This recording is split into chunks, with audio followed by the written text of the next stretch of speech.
Hermano, Dios les bendiga. El día de hoy tendremos nuestra clase bíblica y el tema de hoy se llama Síntesis histórica de la fe pentecostal. Y para esta lección nos basaremos en Hechos 2 del 3 al 4. Y dice así: y se les aparecieron lenguas repartidas como de fuego, asentándose sobre cada uno de ellos. Y fueron todos llenos del Espíritu Santo y comenzaron a hablar en otras lenguas según el Espíritu les daba que hablasen. Amén. Vamos a comenzar con nuestra lección. Y vamos a conocer un poquito de la historia de nuestra fe pentecostal.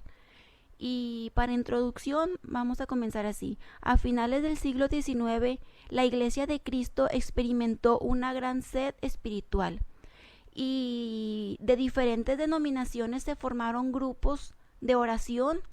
¿Con qué motivo? Buscando una relación más estrecha, más cerca con Dios, y el resultado fue que el Espíritu Santo se derramó sobre distintas personas y en diferentes lugares. Y fue así como surgió el movimiento pentecostal. Amén. Históricamente, su énfasis en la consagración procede de las iglesias de la santidad del siglo XIX. Y aunque es muy importante señalar que estos sucesos no fueron aislados o salidos de la nada, y quienes formaron parte de esto procedían de iglesias históricas que al experimentar el bautismo en el Espíritu Santo tuvieron la necesidad de organizarse para proclamar su doctrina y para proclamar su experiencia pentecostal. Entonces, hermanos, es muy importante conocer el origen de nuestra doctrina, de nuestra enseñanza, y así nos confirmará en el fundamento bíblico, pero también histórico, sobre el cual se estableció el movimiento pentecostal, fortaleciendo nuestras vidas para permanecer fieles a la sana doctrina. Es muy importante, hermanos, conocer cómo fue que se originó toda esta fe pentecostal, que fue un derramamiento del Espíritu Santo en bases históricas. Amén. Vamos a continuar. Punto número 1, y se llama Origen del movimiento pentecostal. Y una pregunta: ¿cómo nace el cristianismo? Y el cristianismo nace con un movimiento mundial el día del Pentecostés en el aposento alto.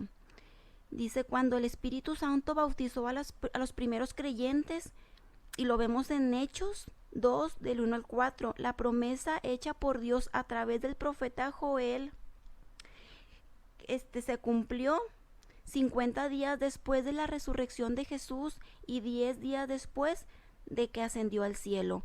Y cuando los judíos celebraban la fiesta del Pentecostés, entonces fue un día especial donde 120 creyentes que habían perseverado, hermanos, juntos, unánimes, esperando ser investidos del poder desde lo alto como Jesús lo había prometido, experimentaron la gran y tan esperada llegada del Consolador.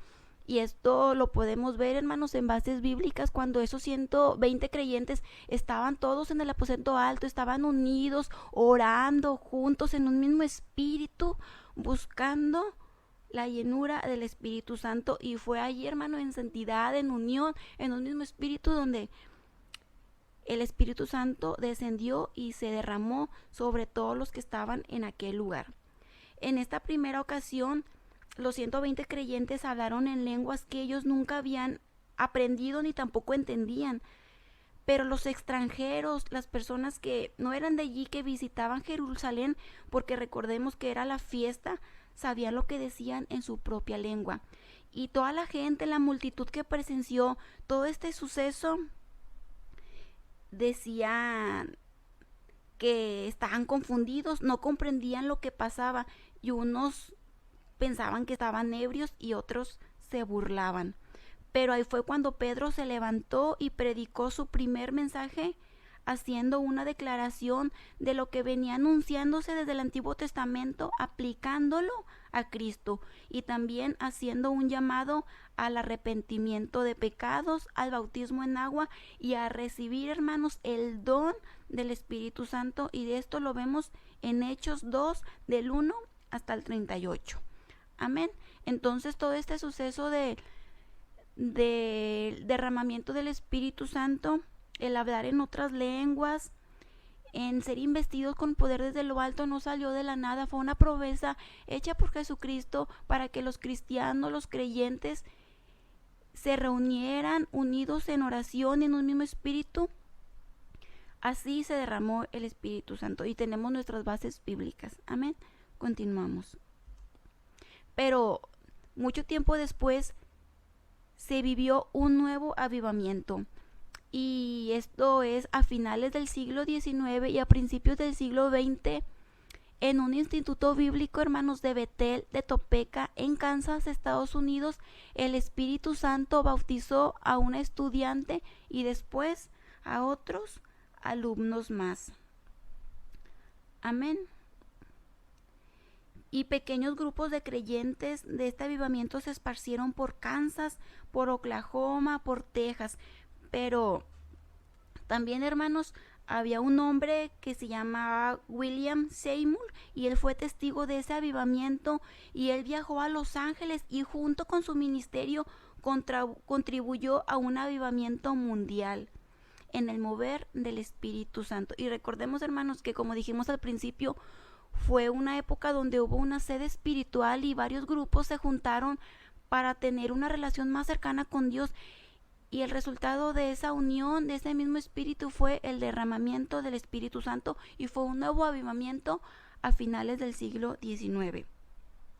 Entonces todo esto pasó y fue tanto un avivamiento tan grande mundial que llamó la atención hasta de los periódicos, por lo que cientos de personas empezaron a llegar para ver todo lo que estaba pasando, y muchas personas recibieron la experiencia pentecostal, muchos siendo derribados, otros a lo que los medios de comunicación llamaron los santos rodadores, y otros se burlaban y algunos más afirmaban que esto era obra de demonios. Y también, hermano, cabe mencionar que es muy importante que como cuando el Espíritu Santo se derramó en el aposento alto, muchos en ese tiempo se burlaban de los creyentes diciendo que estaban ebrios, que estaban borrachos. No es de sorprenderse que ahora también en este nuevo avivamiento la gente que no comprendía también se burlaba porque no entendían. Y como Jesús dijo, si no entienden cosas terrenales, ¿cómo van a comprender cosas espirituales? Entonces, para las personas que no comprenden las cosas espirituales, puede que sea una señal de burla porque realmente no llegan a comprender todo lo que se está pasando espiritualmente. Amén. Y pronto se supo de que experiencias similares estaban sucediendo en el centro y en el este de Estados Unidos. Sucedían también en Canadá, sucedían en Chile, sucedían en Noruega y también en la India. Y este movimiento de Pentecostés del Espíritu Santo se extendió tan rápido que pasó a denominarse, hermanos, un movimiento pentecostal. Y así fue como hubo un nuevo avivamiento. El primero fue el derramamiento en el aposento alto, y este otro en un instituto bíblico en Bethel, en Kansas, en Estados Unidos. Y este fue un avivamiento nuevo con grupos de personas buscando una relación más cercana a Dios, y fue como se derramó el Espíritu Santo. Y recordemos, hermanos, que también para que haya un derramamiento en nuestra vida tenemos que estar fervientes en oración, y ese será el resultado de que el Espíritu Santo nos bautizará. Amén. Vamos a continuar con nuestra clase. Formación de la doctrina pentecostal. Y aquí, hermanos, vamos a aprender cómo se fue formando nuestra doctrina en la cual nosotros estamos. Y dice que iniciarla no fue fácil, y conformar esta doctrina y prácticas fue un proceso complicado, pues Muchos de las personas que fueron bautizados en el Espíritu Santo procedían de diversas corrientes de pensamientos evangélicos. ¿Qué quiere decir? Que eran de diferentes denominaciones.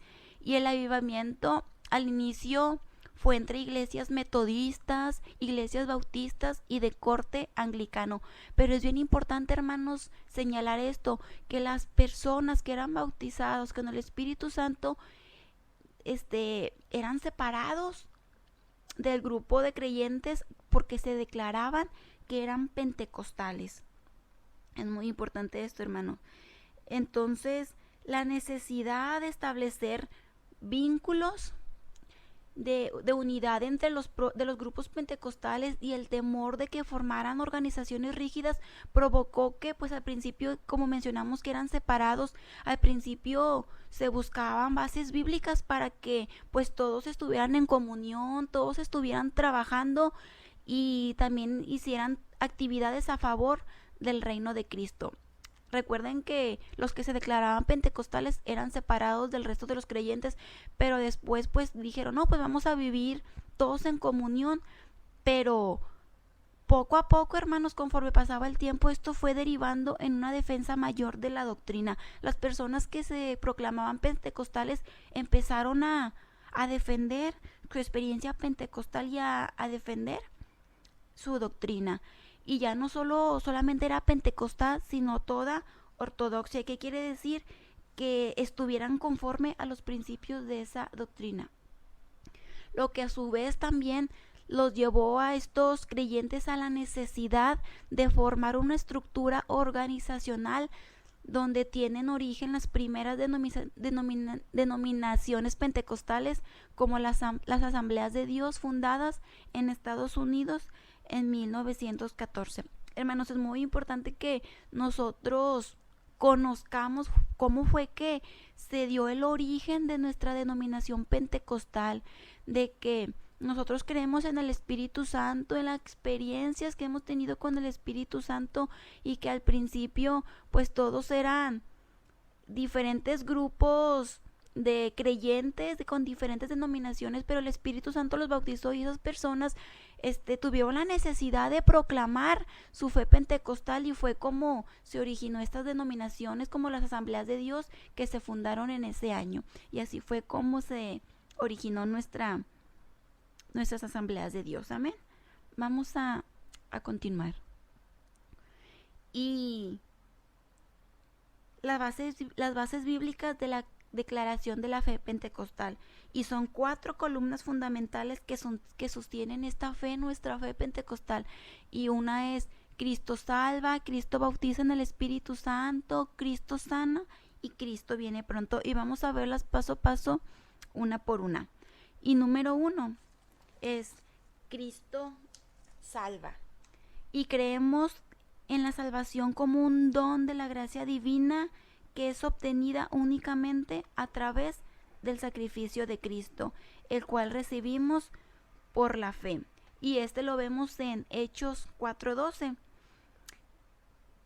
que dice: y en ningún otro hay salvación, porque no hay otro nombre bajo el cielo dado a los hombres en los cuales podamos ser salvos, solamente en Jesucristo. Por eso Cristo salva.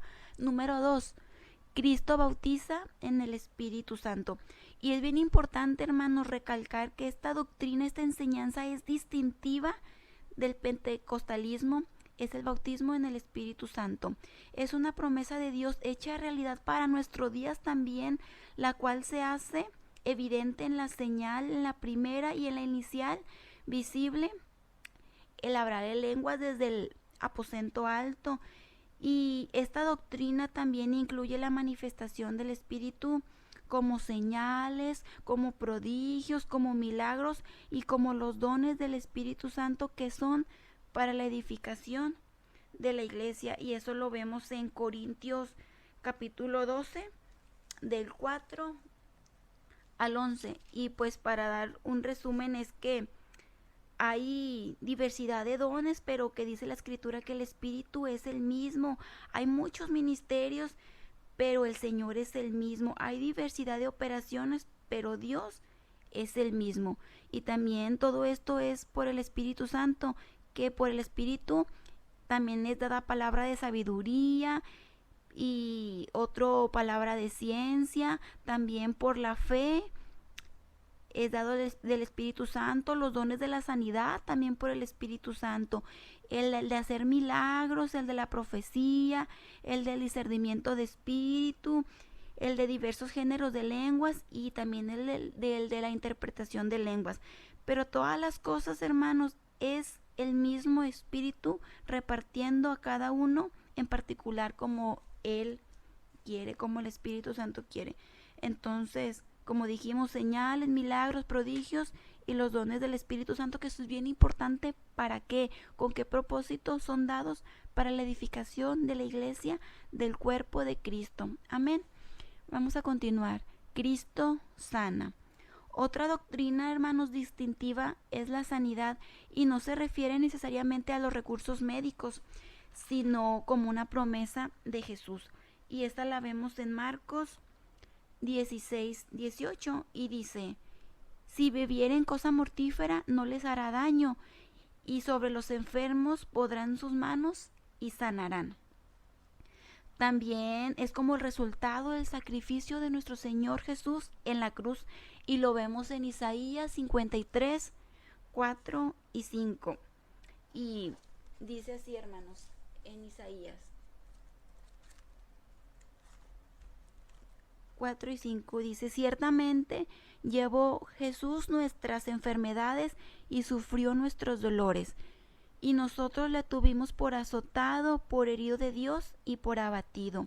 5 dice: mas él herido fue por nuestras rebeliones, molido por nuestros pecados, y el castigo de nuestra paz fue sobre él, y por su llaga fuimos nosotros curados. Amén. Y continuamos. Y dice que el cristiano también puede experimentar la sanidad de su cuerpo a través de la oración de fe, y eso lo encontramos en Santiago 5 del 14 al 15, y dice en la escritura: ¿está alguno enfermo entre vosotros? Dice: llame al anciano de la iglesia y oren por él.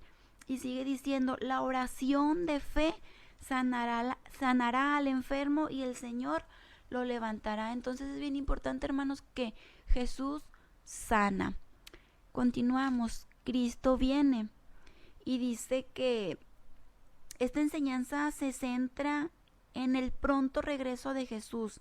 El rapto o el arrebatamiento de la iglesia sucederá antes de la gran tribulación. Y también es bien importante, hermanos, decir que la Biblia no nos registra ninguna fecha de este momento, por lo cual debemos de alentarnos a consagrarnos a Dios y a trabajar en su obra. Y vamos a leer Primera de Tesalonicenses capítulo 4, vamos a leer del 14 al 18, y dice aquí en estos pasajes dicen que Jesús viene, y dice: porque el Señor mismo, con voz de mando, con voz de arcángel y con trompeta de Dios, dice, descenderá del cielo, y los muertos en Cristo resucitarán primero. Dice: luego nosotros, los que vivimos, los que hayamos quedado, seremos arrebatados juntamente con ellos en las nubes para recibir al Señor en el aire, y así estaremos para siempre con el Señor.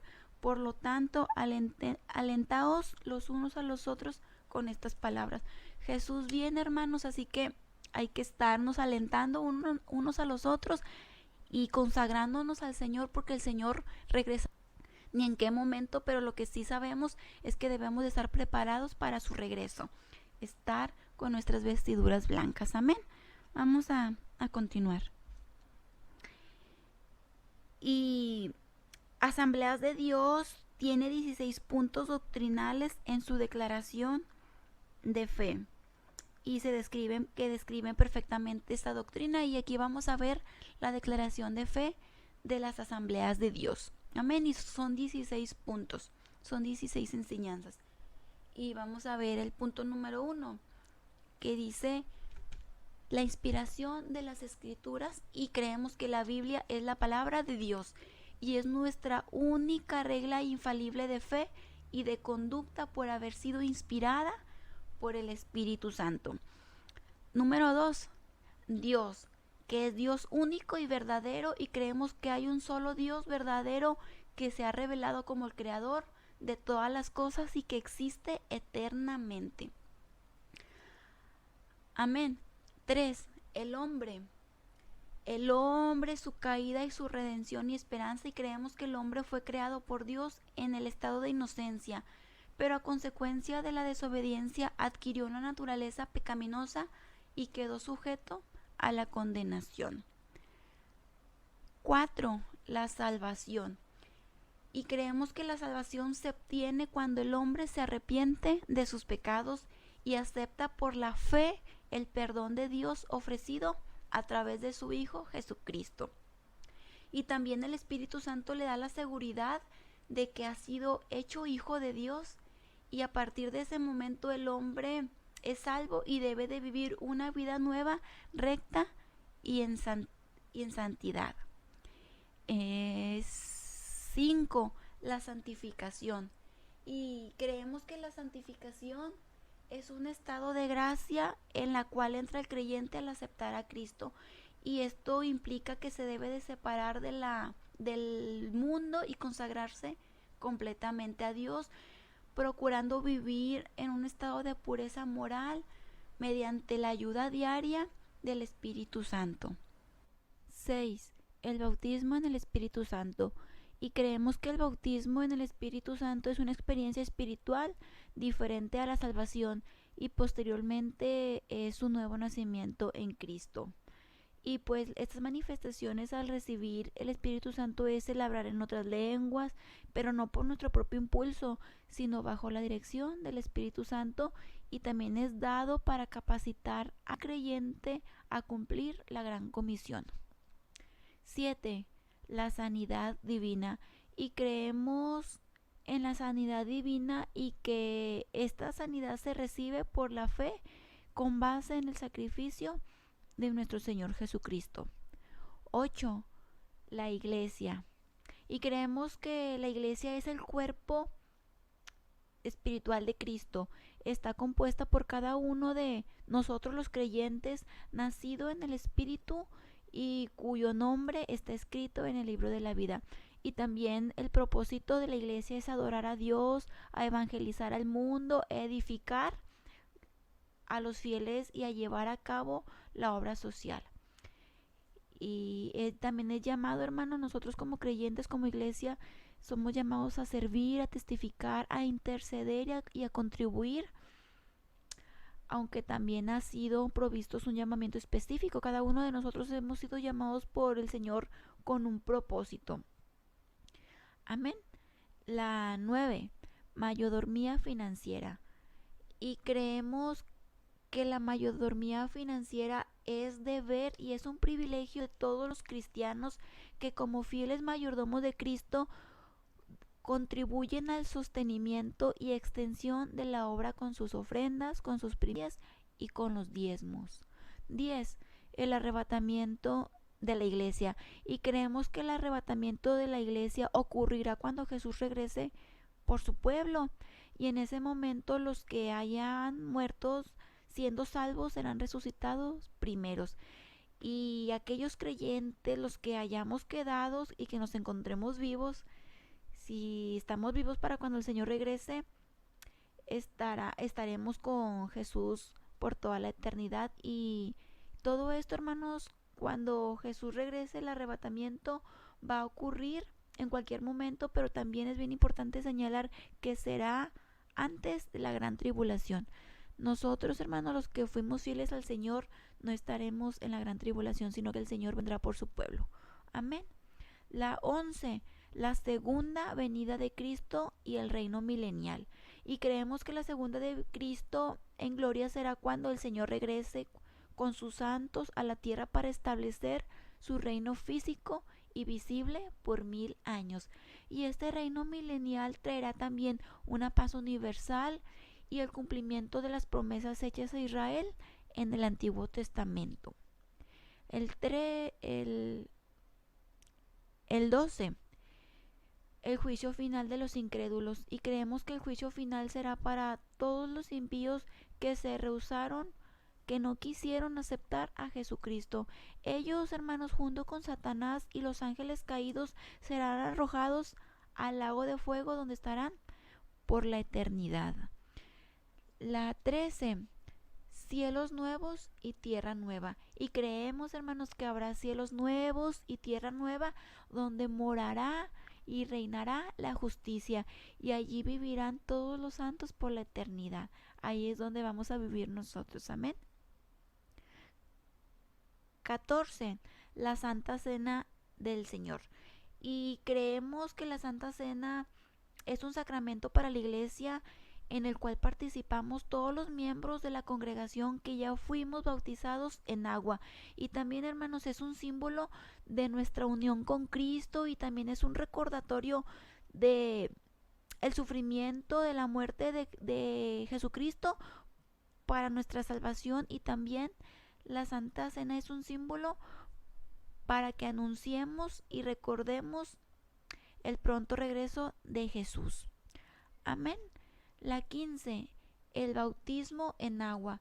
Y creemos en el bautismo en agua, pues recordemos que Jesús también se bautizó en el agua, en el nombre del Padre, del Hijo y del Espíritu Santo, y es un sacramento para la iglesia. Y también, hermanos, es un testimonio público de nuestra fe como creyentes, que hemos aceptado al Señor Jesús como nuestro único y suficiente Salvador. Y por último, hermanos, la 16, que es la desaprobación de doctrinas erróneas. Y creemos en la desaprobación de doctrinas erróneas, que es necesaria para evitar confusiones y herejías, y para poder perseverar en la sana doctrina y en la unidad del cuerpo de Cristo. Continuamos. Características del cristiano pentecostal. Y dice, el avivamiento que trae el Espíritu Santo no es exclusivo de un grupo determinado de creyentes, ya que ha continuado derramándose en pentecostales y en grupos evangélicos históricos. Y aquí es donde recordamos cuando fue derramado el Espíritu Santo en el nuevo avivamiento, que fue de diferentes denominaciones, hermanos, pero todo fue al principio con un propósito, con tener una relación más cercana con Dios. Y también es bien importante, hermanos, que en todo movimiento pentecostal se destacan 4 cosas, 4 características de nosotros como cristianos pentecostales. Y el 1 es el testimonio que damos nosotros como creyentes. 2, la evangelización transcultural, sembrando nuevas iglesias. ¿Y qué quiere decir? Que nosotros como creyentes pentecostales, cuando ya creemos en el Señor Jesús y recibimos el poder del Espíritu Santo, el Espíritu Santo nos da poder y nos da autoridad para ir a evangelizar a aquellas personas que no conocen a Cristo, y ya después empiezan a sembrar nuevas iglesias con nuevos convertidos. Amén, así para el reino de Dios. El 3, un fuerte énfasis en la vida de santidad de cada creyente. Y nosotros, hermanos, otra característica bien importante de nosotros como cristianos pentecostales es una vida en santidad hacia Dios, que tenemos que vivir una vida recta, en santidad, íntegra, hermanos, delante de Dios. Y 4, la búsqueda de Dios en ferviente vida de oración. Hermanos, nosotros como cristianos pentecostales tenemos que llevar una vida en oración continua, buscando a Dios, hermanos, fervientemente en nuestro corazón. Amén. Vamos a continuar. Y ya para terminar, hermanos, la fe pentecostal ha sido objeto de críticas, y la mayoría de todas esas críticas y burlas se dieron por la incomprensión de los sucesos espirituales que estaban pasando desde su nacimiento. Esto fue desde el aposento alto, cuando recordemos que la gente que no comprendía se burlaba de los creyentes diciendo que estaban ebrios. Pero también tenemos que saber que esta base de nuestra fe no se establece en lo que pasó en los últimos 100 años en el Instituto Bíblico de Betel, sino que lo tenemos bien afirmado en nuestra Biblia, que se muestra a la iglesia primitiva en su manifestación, en la guianza y en el poder del Espíritu Santo. Entonces, conocemos que nuestra fe pentecostal la basamos primeramente en lo bíblico, en el aposento alto con los 120 creyentes y el Espíritu Santo derramado sobre cada uno de ellos, y también en nuestra base histórica, que fue el nuevo avivamiento, un derramamiento del Espíritu Santo a finales del siglo XIX y principios del siglo XX.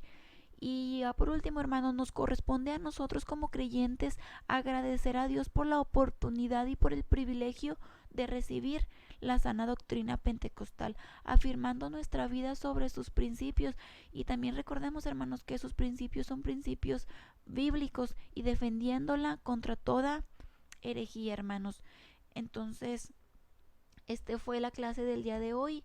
El origen, el nacimiento de nuestra fe pentecostal, cómo fue que inició, y todo eso, hermano, en bases bíblicas. Y nosotros, hermanos, debemos de ser agradecidos con Dios, porque nos da la oportunidad y el privilegio de conocer y pertenecer a una denominación, hermanos, que creemos en el poder, en el derramamiento del Espíritu Santo sobre nuestras vidas y en nuestro tiempo, hermanos, que nos capacita, que nos ayuda, que nos guía para seguir adelante, hermanos, y para trabajar en la obra de nuestro Señor Jesucristo. Que Dios les bendiga.